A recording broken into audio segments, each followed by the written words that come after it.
Je m'appelle Marine Blanchet et je suis trésorière secrétaire de l'antenne nationale française de Sea Shepherd et également coordinatrice du groupe local de Nice, c'est-à-dire tout ce qui est organisation d'événements dans le département du 06.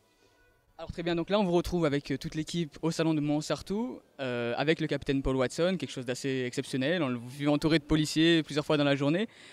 Alors comment ça se passe? Comment est organisée cette association, comment on l'appelle d'ailleurs? L'association, on l'appelle Sea Shepherd. Alors, Sea Shepherd, ça veut dire berger de la mer, berger des mers. Donc c'est une association de défense des océans qui lutte activement contre toute activité illégale en haute mer.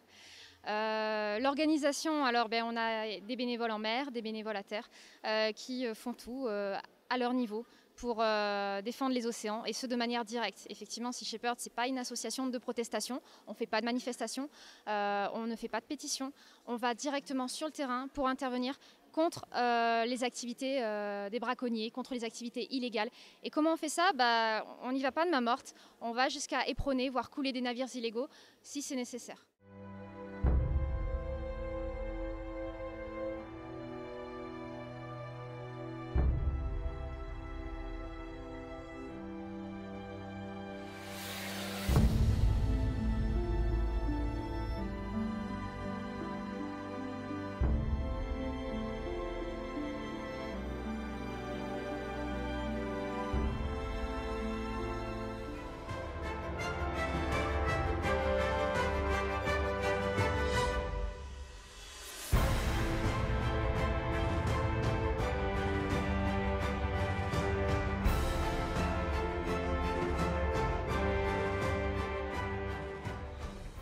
Alors comment ça se passe si par exemple je suis majeur, j'ai même plus de 20 ans, j'ai envie de rejoindre l'équipe pour être en mer et pour devenir en quelque sorte un pirate, mais un pirate de manière positive, est-ce que c'est possible? Comment ça se passe?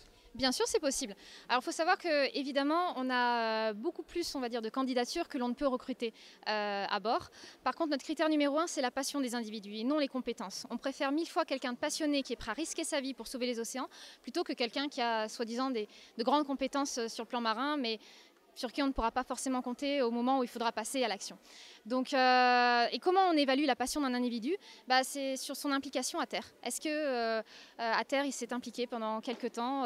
Est-ce qu'on le connaît bien? C'est la seule manière vraiment d'évaluer la passion et voilà, si la personne est persévérante pour Sea Shepherd, c'est comme ça qu'elle arrivera à embarquer au final. Donc en fait là, il faut passer par la terre et la récompense c'est la mer, c'est ça? C'est caricaturé, mais c'est plus ou moins ça. Voilà. En tout cas, il faut évidemment se montrer et donner de son temps d'une manière ou d'une autre. Sachant que le bénévolat à terre est extrêmement variable. C'est pas seulement être exposant sur les stands comme vous avez pu le voir ici, c'est également être graphiste, être webmaster, être traducteur, être avocat, être journaliste. Il y a énormément de manières de nous aider, être photographe, être caméraman. Donc tous ces petits moyens qui peuvent aider Sea Shepherd à mieux se faire connaître et du coup à avoir plus d'argent, et l'argent c'est le nerf de la guerre, et donc pouvoir faire plus d'actions en mer et sauver davantage de vies marines.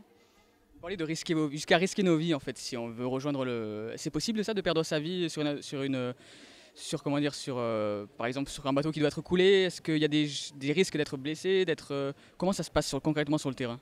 Alors, ce n'est jamais arrivé. Ça fait 38 ans que Sea Shepherd existe et il n'y a jamais eu un seul blessé grave à bord de nos navires. On n'a jamais non plus causé de blessures graves à nos adversaires. Soit dit en passant, évidemment que c'est risqué. C'est forcément prendre des risques que d'aller en mer dans un milieu hostile à l'homme, déjà à la base. Il y a énormément d'ailleurs de navires professionnels qui même ont des accidents mortels à bord. Donc rien que sur le principe d'être en mer, en Antarctique pendant 4 mois par exemple, c'est déjà un risque pour sa vie. Après évidemment, on ne peut jamais prévoir les réactions de nos adversaires. Évidemment, notre meilleur bouclier, ce sont les médias, et c'est ce qui nous a protégés jusqu'à maintenant, sinon on serait tous morts.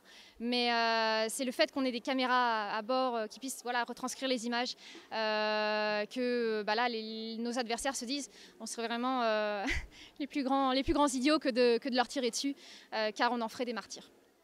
Et concrètement, là actuellement, est-ce qu'il y a un sujet plus qu'un autre qui est débattu au sein de votre association? Est-ce qu'il y a une crise qui doit être vraiment résolue?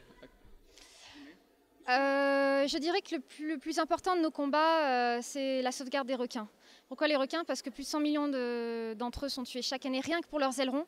ce qui veut dire beaucoup plus pour ceux qui sont tués aussi pour la consommation ou pour se venger des attaques de requins qui sont pourtant rarissimes. Les dents de la mer, ce n'est qu'une fiction, mais ça, malheureusement, pas tout le monde le sait.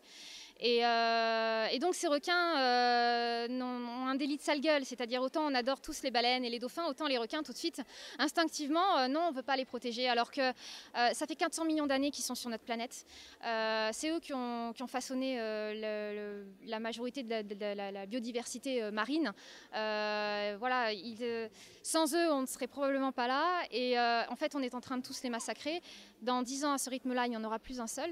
Et finalement, les scientifiques pensent que c'est peut-être la plus grosse bombe à retardement écologique qu'on ait jamais déclenchée, celle de tuer autant de requins pour leurs ailerons. J'ai terminé par une question. Il y a quelque chose de moins, on va dire, lié à l'océan, mais tout de même, c'est Blackfish, le documentaire qui a été réalisé sur les parcs à thème, notamment comme Marineland ou Sealand ou SeaWorld aux États-Unis. Est-ce que vous combattez aussi ce genre d'excès en fait, de ces parcs-là? Est-ce que vous les condamnez, notamment à la fermeture, à la destruction? Bien sûr qu'on les condamne.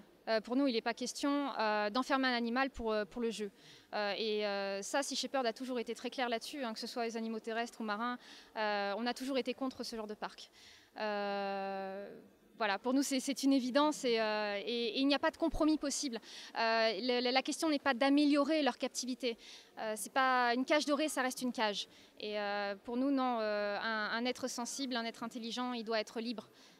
Comme de la même manière qu'on n'enfermerait pas un enfant à vie dans sa chambre avec de l'air aseptisé, la même bouffe et obligation de travail 7 jours sur 7, eh ben, on n'a pas à faire ça à des êtres que pourtant on aime, comme les dauphins et les orques. Écoutez, je vous remercie et je vous souhaite une bonne journée.